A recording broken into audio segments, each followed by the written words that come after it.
lorsque j'introduisais le mercredi, j'ai eu à parler de certains péchés. Les péchés par omission et les péchés par commission. J'ai expliqué que les péchés par omission, c'est les péchés, les choses que tu devais faire et que tu n'as pas faites. Et puis les péchés par commission, c'est les choses que tu ne devais pas faire que tu as faites. Amen. Éphésiens 5, versets 26, 2 et 3. Allons-y. Afin de la sanctifier par la parole, après l'avoir purifiée, afin de faire paraître devant qui? Le travail que Dieu est en train de faire là, c'est pour te faire paraître devant lui-même. Est-ce que vous savez que quand une femme se maquille, elle se rend jolie là, c'est pour son mari. Dans tout le travail qu'il fait, c'est pour qu'il puisse t'apprécier lui-même d'abord. Il t'embellit, il te rend belle pour te faire paraître devant lui. Verset 28, il dit, c'est ainsi que les maris doivent aimer leur femme comme leur propre corps. Celui qui aime sa femme s'aime lui-même. Tu ne peux pas être en train de méditer ces choses, d'étudier ces choses, de commencer à travailler. Pendant que Jésus est en train de travailler comme ça sur toi, et puis tu vas traiter ta femme d'une certaine manière, c'est pas possible. Ça, je parle au mari. Donc, on a appris que la consécration, c'est le degré final de la sanctification. Mais sachez que c'est un voyage qui va nous amener à la consécration. La consécration, en fait, c'est le plus haut niveau de la sanctification. Dieu ne peut pas nous utiliser comme il le veut aussi longtemps que nous ne sommes pas sanctifiés. Aussi longtemps que nous ne permettons pas à ce que certaines choses soient enlevées de nous. Et cela demande vraiment que nous puissions demander vraiment au Saint-Esprit, sers-toi de moi, que ma vie serve à ton plaisir. Alléluia. Donc, la sanctification crée de l'espace pour permettre à Dieu d'être vu et d'être manifesté. En Exode 19, verset 10, dit, et l'Éternel dit à Moïse, va vers le peuple, sanctifie-les aujourd'hui et demain. Et puis il dit, qu'ils lavent leurs vêtements. Donc il y a ce que Moïse fait et il y a ce que le peuple fait. Alléluia. Il y avait plusieurs niveaux. Il y a un premier niveau, le peuple devait rester. Donc il y a le groupe qui est au bas de la montagne. Il y a un deuxième groupe, les sacrificateurs ou les anciens qui sont montés. Eux sont restés un peu au milieu. Et puis il y a Moïse qui est le troisième niveau ou le troisième degré. Donc il y a le bas de la montagne. Il y a le milieu de la montagne, là où on dit de ne pas trop s'approcher. Et puis il y a le sommet de la montagne qui est le lieu de l'intimité. Dieu ne veut pas que tu restes au bas de la montagne. Il a dit, je vous ai sorti d'Égypte. Je vous ai arraché de la main des pharaons. Je vous ai mis sur des ailes d'aigle pour vous conduire vers moi. L'objectif, ce n'était pas la terre promise. L'objectif, c'était Dieu. C'est Dieu qui est la finalité de ton voyage. Mais malheureusement, beaucoup, dès qu'on est béni, on l'oublie lui. Et c'est ce qu'il appelle la prostitution. C'est ce qu'il appelle la corruption des cœurs. Il dit, tu diras ainsi par le Seigneur l'Éternel à Jérusalem. Il dit, par ton origine et ta naissance, tu es du pays de Canaan. Ton père était amoréen, ta mère était une Étienne. Remarque, jusque-là, tu ne choisis pas. Nous tous ici, c'est comme ça. À ta naissance, au jour où tu naquis, ton nombril n'a pas été coupé. Ça veut dire que tu es né physiquement, mais spirituellement, tu étais lié. Il y avait un lien diabolique qui te connectait. Mais spirituellement, tu es né avec un nombril qui n'était pas coupé. Est-ce que vous me suivez un peu? Et il dit, tu n'as pas été lavé dans de l'eau pour être purifié. Tu n'as pas traité spirituel. Tu n'as pas été purifié. Tu n'as pas été frotté dans du sel. Le sel, ça représente l'alcool, tout ce qu'on prend pour nettoyer le bébé. Le verset 5, regardez bien. Nul n'a porté sur toi un regard de pitié pour te faire une seule de ces choses. Oui, Dieu dit, personne ne s'est occupé de toi pour te faire ça. Ça veut dire spirituellement, on ne s'est pas occupé de toi. Quand tu grandis, tu travailles, tu te maries, mais spirituellement, ça ne va pas. C'est de ça qu'on parle. En fait, il est en train de dire, tu es né biologiquement, physiquement, mais ta finalité c'était l'enfer. Il n'y avait pas d'autre solution. C'est-à-dire que tu allais vivre, et puis finir à l'enfer. Donc le jour où tu célèbres ton anniversaire, c'est le jour où on t'a jeté dans les champs. Donc en fait, ton anniversaire ne devait pas juste être quelque chose de naturel, mais devait être quelque chose de spirituel. Parce que chacun de nous, le jour de notre naissance, c'est une porte de l'esprit. Voilà pourquoi j'insiste, pourquoi on célèbre les anniversaires ici. Et ceux qui n'ont pas la culture des anniversaires, qui pensent que c'est charnel, là. Tant que tu es dans le naturel, c'est charnel. Mais quand tu rentres dans le spirituel, tu comprends que c'est une porte de grâce. C'est une porte de bénédiction. Le jour de ta naissance, on t'a jeté dans les champs. Toi, tu dis non, le jour de ma naissance, on m'a amené à la maison, on m'a mis dans la clinique, ainsi de suite. Tu n'as rien compris. On t'a jeté dans les champs. à la merci des bêtes sauvages qui sont quoi? Les esprits impurs, les démons. Voici pourquoi tu peux grandir, avoir ton bac, avoir ton master, avoir tout ça, te retrouver quelque part. Et puis à tout moment, ton vrai propriétaire en griffe vient prendre ta vie. Tu ne seras pas le poulet de quelqu'un. Tu ne seras pas le poulet de sacrifice de quelqu'un. Dis un peu. En temps normal, même toutes les équipes devaient être en jeûne même le dernier mois de l'année. C'est vrai en fait, mais on doit rester dans l'esprit, dans un esprit. Pourquoi? Parce que c'est une porte. C'est une bénédiction d'apprendre à se priver de la nourriture. Vous savez, si vous comprenez le jeûne dans la perspective de Dieu, vous allez vouloir jeûner tout le temps. Le jeûne ne change pas Dieu. Le jeûne, c'est sur nous que ça a une certaine influence. Ça permet à nos cœurs, à nos esprits d'être disposés pour permettre à des choses de prendre place. Alléluia. Beaucoup ne savent pas qu'on est en plein jeûne de délivrance. Vous savez, à l'hôpital, il y a plusieurs manières de traiter certaines pathologies. Il y a des pathologies là. Quand tu vois, on traite là, tu as l'impression que c'est ça même. Il y a des pathologies, on va appuyer, on va te piquer, ainsi de suite. Il y a d'autres là, c'est rayons, laser. Ce que nous sommes en train de faire, pour plusieurs, ça sera une vraie délivrance définitive. Ton esprit qui est en toi, ton esprit en fusion avec le Saint-Esprit, a la capacité de soumettre tout esprit. Alléluia. Donc quand tu jeûnes, tu affaiblis un peu la chair là, et tu permets à ton homme intérieur de prendre plus de force et peut imposer la volonté de Dieu dans ta vie. Donc il y a des choses qui ont été plantées qui doivent être déracinées. Tu peux pas, écoute, tu ne pourras pas déraciner ces choses aussi longtemps que tu ne peux pas te passer d'un plat d'atchéké. Écoutez-moi, quand vous lisez dans le livre de Romains chapitre 9, 6, je vous montre quelque chose. Ce n'est point à dire que la parole de Dieu soit restée sans effet. Car tous ceux qui descendent d'Israël ne sont pas Israël, ils ne sont pas tous ses enfants. Mais il est dit, en Isaac sera nommé pour toi une postérité. C'est-à-dire, oui, que ce ne sont pas les enfants, ce ne sont pas qui sont enfants de Dieu, mais que ce sont les enfants de la promesse qui sont regardés comme la postérité. Alléluia. Tu es un enfant de la promesse. J'ai dit tu es un enfant de la promesse. Donne-moi le verset 9. Il dit, voici en effet la parole de la promesse. Je reviendrai à cette même époque et Sarah aura...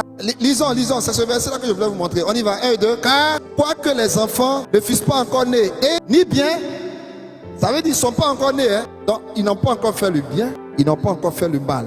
Et regardez ce qu'il dit. Afin que le dessein d'élection de Dieu subsista, mais sans dépendre des œuvres, et par la seule volonté de celui qui appelle. Oui, on continue. Il fut dit à Rebecca, oui, l'aîné sera comment? Selon qu'il est écrit quoi? Arrêtez-vous là. Regardez bien ce verset. Les enfants ne sont pas encore nés. On ne connaît pas leur teint, on ne connaît pas leur forme, on ne sait pas c'est qui. Mais Dieu a déjà donné une parole parce que Dieu les connaît dans sa préscience. Il dit, les deux là, je vais les aimer tous, hein, mais il y a un que je préfère. C'est qui? C'est Jacob. L'autre là, je l'ai haï. N'allez pas trop vite en besogne en pensant que Dieu fait du favoritisme. Je veux que vous compreniez quelque chose. Quand Dieu regarde et puis dit, j'ai aimé, j'ai haï l'autre. Il ne faut pas vite penser que c'est une affaire de pourquoi Dieu aime l'un et puis il n'aime pas l'autre. Il faut que ta méditation soit plus profonde. Écoutez, les deux frères, il y a un dedans. On ne sait pas comment ça s'est passé, mais en grandissant, très tôt, il a commencé à accorder une certaine valeur aux choses de l'esprit. Et l'autre, très tôt, il a commencé à accorder une certaine valeur aux choses naturelles et de la terre. Ça, c'est pas Dieu, hein? Est-ce que c'est Dieu? C'est comme aujourd'hui, certains ont une certaine attirance. Mais la Bible dit quoi? Affectionnez-vous aux choses d'en haut et pas à celles qui sont sur la terre. Jacob avait un certain désavantage. Ésaü avait un certain avantage. Et c'était quoi son avantage? C'est qu'il est né avec une bénédiction qui est liée à son rang. Cette bénédiction s'appelle comment? Le droit d'aînesse. Qui est quoi? Une bénédiction spirituelle à partir de laquelle il peut régner et qui lui donne droit d'office sur tous ses frères à un double héritage. Donc qu'est-ce qui se passe? Très tôt, le petit frère montre un certain intérêt pour les choses spirituelles. J'ai aimé Jacob, j'ai haï Ésaü. Parce que quand on prend le temps de bien observer finalement, où tout s'est joué? Autour d'un plat de porc au four. Parce que sinon, si il dit lentilles, vous n'allez pas comprendre. Autour d'un plat de porc au four. En fait, l'amour pour le porc au four est lié à l'amour pour le ventre. Et écoutez, quelqu'un qui aime son ventre déteste sa destinée. Parce que autant ton ventre te nourrit par rapport aux choses de la terre, autant tes entrailles, donc ton ventre spirituel, te nourrit par rapport aux choses de l'esprit. Ésaü aimait la nourriture du ventre, Jacob aimait la nourriture du ventre de l'esprit. J'ai aimé Jacob, j'ai haï Ésaü. D'abord, je vais vous dire une chose. Une maman, c'est une prophétesse de destinée. Toute maman est prophétesse. Parce que c'est la personne qui peut te rappeler le plus ancien souvenir de ton existence. La personne qui peut te dire les choses qui se sont passées dans les 2 premières années de ta vie, c'est ta mère. Donc, elle est une matrice. Elle a une information sur ta destinée. En quelque sorte, elle a un certain contrôle sur ta vie. Donc, la maman avait des informations sur ces 2 garçons. Et elle savait, de par la parole qui lui avait été dite quand elle allait consulter, que le petit là, il sera plus grand que le grand frère. Mais en observant comment les enfants se comportent, les parents peuvent sentir que cet enfant-là, il va arriver quelque part. Je me trompe ou si je ne me trompe pas? C'est ça, non? Même les parents biologiques, à plus forte raison Dieu. C'est vrai aussi pour les parents spirituels. En observant certains de nos enfants spirituels, en observant les uns les autres, on peut sentir que lui là, il va arriver quelque part avec Dieu. C'est notre désir que tout le monde arrive quelque part. Mais les choix des uns et des autres, c'est ce qui va les qualifier ou les disqualifier. Écoutez-moi. Ésaü était un chasseur de gibier. Jacob était un chasseur de bénédiction. J'ai aimé Jacob. J'ai haï Ésaü. Toi, tu es quel type de chasseur? Un chasseur de bénédiction se réjouit quand il y a 21 jours. Un chasseur de gibier est fâché. Un chasseur de bénédiction s'empresse de prendre du temps dans la présence de Dieu. Parce qu'il connaît la valeur des choses saintes, des choses sacrées. Il connaît ça. J'ai aimé Jacob. J'ai haï Ésaü. Malgré le fait que Jacob avait un nom compliqué, un nom maudit, mais Dieu dit je l'ai quand même aimé parce qu'il a une tendance à s'affectionner aux choses d'en haut, aux choses de l'esprit. Ça fera la différence. Ça fera la différence. Aimes-tu la prière? Aimes-tu la parole? Aimes-tu la communion? Aimes-tu servir Dieu? Aimes-tu t'attacher aux choses de Dieu? Je vais vous montrer quelque chose. Dis avec moi, chasseur de bénédiction et chasseur de gibier. Écoutez-moi bien. Tous ceux qui prennent à cœur ce genre de convocation, ce sont des chasseurs de bénédiction. En fait, ce sont des gens qui ont compris que quand j'ai les clés spirituelles, j'ai les clés naturelles. Ces enfants grandissent. Et tous ils ont grandi, non? Ensuite, on nous dit quoi? Ésaü devint un habile, un homme des champs. Waouh, il a une belle carrière. C'est super. Mais Jacob fut un homme tranquille qui restait sous les tentes. La tente, c'est le lieu de l'intimité. La tente, c'est, écoutez, c'est juste, ça vous montrait le type de choses auxquelles il s'affectionnait. Mais n'oubliez pas que pendant qu'il est tranquille sous les tentes là, il est en train de faire un calcul. Comment je vais faire? Et comme c'est quelqu'un qui avait soif des choses spirituelles, il guettait. Il s'est dit comment je vais faire? Il sait les points faibles de son frère. Il sait ses points forts. Et il savait qu'un des points faibles de son frère, c'était quoi? La nourriture. Et le niveau d'amour que son frère avait pour la nourriture était tel que il savait que pour ça, il allait vendre un jour. Donc il s'est dit, si je veux avoir le contrôle spirituel de la famille et que la bénédiction d'Abraham quitte Abraham, atterrisse sur Isaac et finisse par tomber sur moi, Jacob, sinon ça devait atterrir sur qui? Ésaü. On devait dire en temps normal, Dieu d'Abraham, Dieu d'Isaac et Dieu d'Ésaü. C'est ce qu'on devait dire. Mais vous avez entendu Dieu d'Ésaü? Jamais. Lui, il allait d'ailleurs se rentrer dans des trucs compliqués après. Il allait marier beaucoup de femmes. Vraiment, sa vie était mélangée. Écoutez, quand un père t'aime particulièrement pour quelque chose, c'est que tu excelles dans la chose. Le gars excellait. C'est-à-dire, c'est le gars, il peut flairer qu'il y a une antilope à 300 mètres. Et il amène l'antilope. Donc, le petit, ça, le papa même, il avait l'habitude, écoutez, il avait l'habitude de manger le gibier de son fils. Et quand vous voyez comment il a été béni et comment il a déterminé là, comment la bénédiction devait partir, c'était sur la base de quoi? Manger, manger, manger. Et ça, ils ont étudié. La maman avait le doc, l'autre aussi avait le doc. Comme Jacob faisait cuire un potage. Donc vous voyez, le gars observait. Tu vois les choses auxquelles tu penses beaucoup. C'est pour ça que je vous parle de la méditation. La méditation, c'est très puissant. C'est pour ça, Philippiens 4:8 que je vous ai donné, j'ai dit méditer tout le mois. C'est pour exercer votre esprit à orienter vos esprits sur les bonnes choses. Arrêtez de méditer sur l'échec, sur le manque, sur le ceci. Ça ne va pas vous amener quelque part. Parce que vous êtes à l'image de vos méditations. Tel pense un homme, tel il est. Donc, à Philippiens 4:8, je vous amène à méditer les choses qui sont nobles, qui sont pures, qui sont vertueuses, ce qui est digne de louange, ce qui mérite l'approbation. Et comment il s'appelle? Jacob, là, il méditait sur quoi? Comment prendre. Écoutez-moi, Dieu aime les gens qui aiment les bénédictions. Dieu aime les gens qui sont sensibles aux choses spirituelles. La manière dont Dieu déteste quand on est charnel, c'est comme ça il aime ceux qui sont spirituels. Et là, ce qui a fait la différence, qui a fait qu'on a dit on a aimé, on a haï l'autre, c'est qu'il y a un qui allait s'illustrer par son degré de chair et l'autre par son degré d'esprit. Un homme spirituel. Je prie que tu rentres dans la dimension des hommes spirituels, des femmes spirituelles qui s'affectionnent aux choses d'en haut. Parce qu'il y a des choses d'en haut. Le problème, c'est que comme on ne voit pas, on ne croit pas que ce sont des choses. Mais la Bible appelle ça les choses d'en haut. C'est des choses immatérielles, mais qui ont une tangibilité spirituelle. Ça veut dire que tu peux toucher ça parce que ce sont des choses. Et quand tu as ces choses, tu gères le matériel maintenant.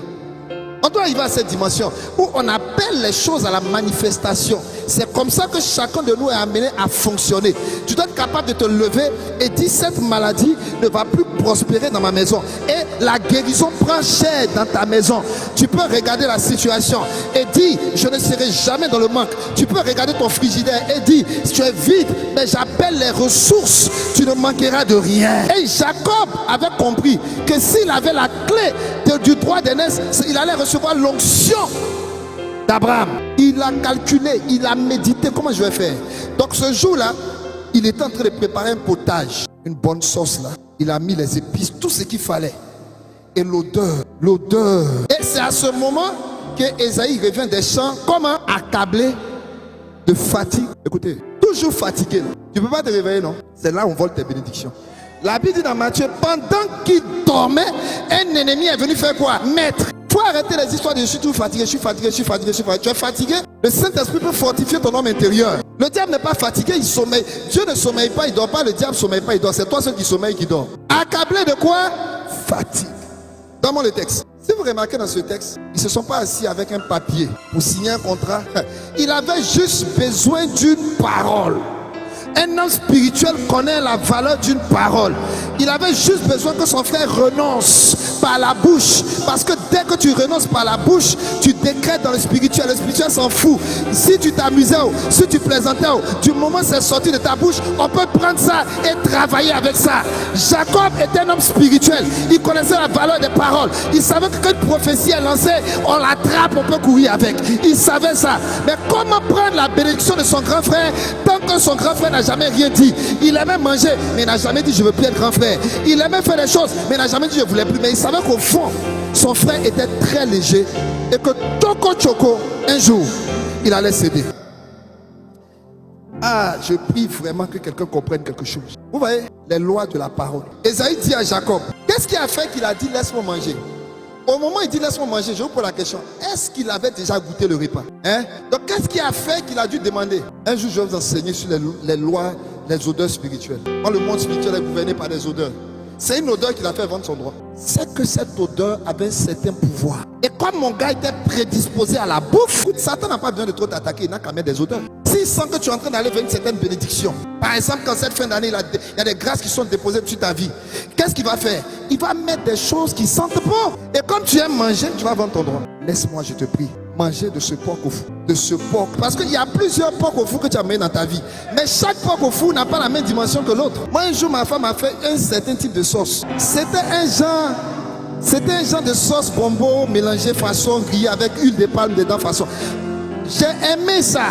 Donc de temps en temps je me réfère. Je dis de cette sauce là, dis de ce roux là, de ce placali là. C'est-à-dire, ne faites pas comme si vous ne savez pas de quoi je parle. Donc il y a une loi entre ce que tu sens et la mémoire. Donc je peux sentir une odeur aujourd'hui qui me rappelle mon passé. Mais la bonne nouvelle c'est qu'il y a des odeurs qui me rappellent mon futur. Il y a des odeurs qui m'annoncent mon futur. Si une odeur peut te connecter à des choses passées, il y a des odeurs que tu sens. Même certains parfums, tu penses à ton ancien ex. Faut pas faire comme si tu sais pas. Il y a des parfums qui te font penser à tes ex. C'est ça ou c'est pas ça? C'est pour ça que vous voyez dans les rayons certains qui sentent depuis fort comme ça. C'est pas parce que ça sent pas bon. Ça leur rappelle. Tu sens le guélin, tu penses au gourmet. Alléluia. De ce roux là, de ce porc au fou là, c'est-à-dire son âme, son esprit, son corps étaient connectés à ce repas. Pendant que sa bénédiction était là, le droit de l'aînesse c'était Jacob qui est un chasseur de bénédiction, avait les yeux sur la bénédiction, lui il avait les yeux sur le repas. Que Dieu nous aide à nous réveiller. Je ne sais pas, après un tel message, si tu peux avoir le courage de partir et de ne pas jeûner.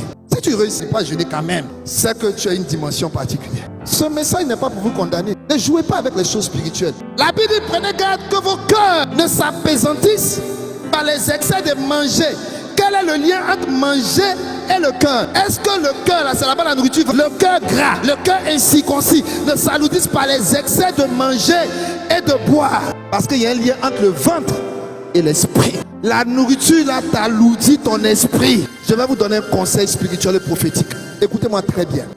Le jeûne augmente votre intelligence. Écoutez-moi bien. Si vous allez faire un examen, ne mangez pas avant de jeûner. Le jeûne va vous rendre plus productif à la composition. Scientifiquement, ça s'est prouvé. Pourquoi? Parce que quand tu as fini de manger un long pain, tu vas composer, ton esprit, ton cerveau est en train de travailler. Quand tu laisses la nourriture, ou tu prends quelque chose de très léger, tu vas faire un examen. Ceux qui vont aller passer le bac et le BP, c'est les mamans. Cette année-là, ne leur donnez pas beaucoup de nourriture. Laissez-les jeûner, qu'ils aillent composer. Leur esprit sera plus efficace. Dieu m'a dit ça. Ton esprit sera concentré sur l'examen. Et il y a moins d'énergie qui va aller pour être en train de broyer des choses. En tout cas, je vous ai dit, si vous voulez, vous prenez. Si vous ne voulez pas, c'est pas obligé. Ce qui est sûr, je vous le conseille. Vous allez faire un certain examen. Vous allez à un certain type de compétition, de rendez-vous. Ne mangez pas. D'ailleurs, même quand on va à l'hôpital, quand on doit faire des examens, on te dit quoi? Ne mange pas. Ok, moi je vous ai dit. Si tu veux, tu prends. Moi-même, quand le Saint-Esprit m'a révélé ça, j'ai dit, mais c'est vrai. Mais tiens, si je savais, je n'ai pas mis les longs comme ça. Mais les pères font des erreurs pour que les fils apprennent. S'ils vont composer, là, ne remplissez plus leur ventre. Laissez-les jeûner. Vous allez voir, leur mémoire sera plus vive. Je ferme la parenthèse. Le gars, il a fait un choix terrible. Pas une parole. Une parole. Je vous rappelle, il n'y avait pas eu de transaction d'argent. Pas de mobile money, pas d'argent.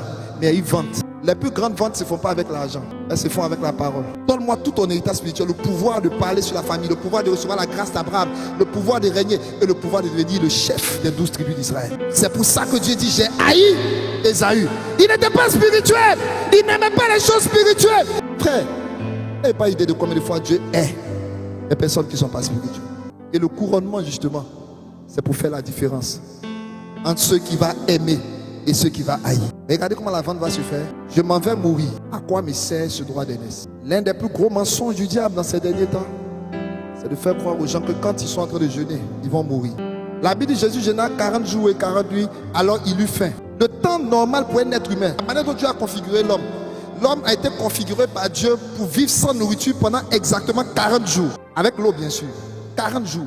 Au 41e jour, il commence à mourir. La mort commence après 40 jours. Et je n'ai pas dit d'aller faire les 40 jours. Mais je vous explique que Jésus, dans sa nature humaine, il allait jeûner. C'est après 40 jours, il eut faim. Quand nous jeûnons, nous tous, et puis on commence à avoir faim après un jour, après 2 jours. Là. En fait, la Bible n'appelle pas ça la faim. C'est la mort de tes envies. C'est pas la faim. Où tu as le sentiment que tu es en train de t'évanouir. C'est pas la faim. C'est pas la faim. C'est ton corps qui commence à prendre la vraie dimension d'un homme conduit par l'esprit. Parce qu'un repas n'est pas censé contrôler ta vie. Mais on a été tellement habitués à manger à des heures que nos vies sont régies par des repas qu'on digère, qui ne sont pas bien digérés, ainsi de suite. Même le jeûne te rend en bonne santé. Je me trompe? C'est un temps de bénédiction. À quoi me sert ce droit d'aînesse? Et voilà la suite, vous connaissez, on termine sur ça. Regardez ce qu'il dit. Il dit, jure-le-moi. Et la Bible dit, il le lui jura et il vendit son droit d'aînesse. Donc comment il a vendu? En jurant. À partir d'aujourd'hui, mon cher, c'est toi grand frère. C'est toi le grand frère. Jacob dit, je te sers. Combien de viande? Il dit, tiens même, tiens la soupe. Prends toute la viande, les plots, prends tout. Faut dire, prends tout. J'ai eu ce que je voulais. Une parole. Je suis le nouveau chef. Le monde spirituel a enregistré, c'était fini. Et quand vous lisez la suite de l'histoire, on ne pourra pas lire, vous allez voir. Quand le papa a dû libérer la bénédiction sur Jacob le trompeur, c'est vrai, il était trompeur, mais le ciel le supportait. Parce que s'il était spirituel, le ciel s'en fout de tous ses droits. Si tu n'es pas spirituel, tu vas perdre ton droit au profit d'un païen. Tu vas perdre ton droit. Si tu aimes trop manger, les gens vont te voler la grâce sur ton entreprise. Ils vont te voler ton foyer. Ils vont te voler des choses parce que tu n'as pas compris qu'il y a des gens qui sont spirituels et qui guettent. Pendant que toi tu manges, ils jeûnent. Ils invoquent des esprits. Ils sont dans des trucs. Ils vont se déshabiller. Ils vont se mettre devant un truc. Ils jettent des cartons au carrefour. Ils comprennent les lois de l'esprit. Les chrétiens ne comprennent pas. Ils disent Jésus a tout payé. Parce que Jésus a tout payé. Et si oui, Jésus a tout payé. Mais comprends quelque chose. Il a tout payé, mais il y a des choses qui sont en toi que ce n'est pas lui qui a planté. Quand tu prends ta bouche, tu t'en vas insulter des gens, tu t'en vas faire des palabres. Si Jésus a tout payé, ils vont te botter sur la route. Tu vas comprendre que c'est pas parce que Jésus a tout payé, tu dois aller insulter quelqu'un. Jésus a tout payé, c'est vrai. Mais fais attention, si tu t'arrêtes devant ton père et tu le maudis, la grâce que Jésus a déposée dans ta vie ne peut pas annuler cette malédiction si tu maudis ton père en face. Faut pas être confus dans ces choses-là. Faut pas être confus. Quelqu'un avec moi? Est-ce qu'il y a quelqu'un qui va jeûner? Si tu vas jeûner, tiens-toi debout, s'il te plaît. Et puis acclame le Seigneur. Acclame la parole du Seigneur. Recevons la bénédiction. Reçois ta bénédiction de la semaine. Que l'Éternel fasse lui sa face sur toi. L'Éternel fait lui sa face sur toi. Qui t'accorde la paix. Quand cette période de fête où il y a beaucoup de mouvements, beaucoup de choses, toute âme forgée contre toi est nulle et sans effet. Tu sortiras en paix, tu rentreras en paix. La bannière qui déploie sur toi, c'est son amour. Et je crois que pendant que nous sommes dans ces 21 jours de jeûne, le Seigneur continue de déployer sur toi cette bannière. Il bénit ton départ, il bénit ton arrivée. Il bénit tes temps de prière. Pendant que nous sommes dans la chaîne de prière, je prie et je déclare que le Seigneur te donne la force de te lever à 4 heures du matin. Il te donne la force de pouvoir venir aux rencontres les soirs. Vous dites Amen et puis on ne vous voit pas. Alléluia. Il te donne la force et la bonne volonté de venir les soirs. Alléluia. Cette semaine, j'avais dit on se retrouve à partir de quand? Jusqu'à... Ok. On va se retrouver à partir de mercredi jusqu'à vendredi. Amen. Voilà. Si le Zoom avec les orateurs c'est mardi, on va se voir mardi. Si c'est mercredi, on se mercredi. Amen. Voilà. Donc ça, je vous confirme ça dans le groupe. Amen. On va s'attraper les mains. Chantons. On y va. Et nous serons enfin ce temple où ton cœur de père nous comble. Et nous serons enfin l'épouse que ton amour a choisi. Le parfum de qu'il en soit ainsi. Oh, qu'il en soit ainsi. Oh, qu'il en soit ainsi. Oh oui, qu'il en soit ainsi. Oh oui, qu'il en soit ainsi. Acclamons le Seigneur. Acclamons le Seigneur. Alléluia. Amen.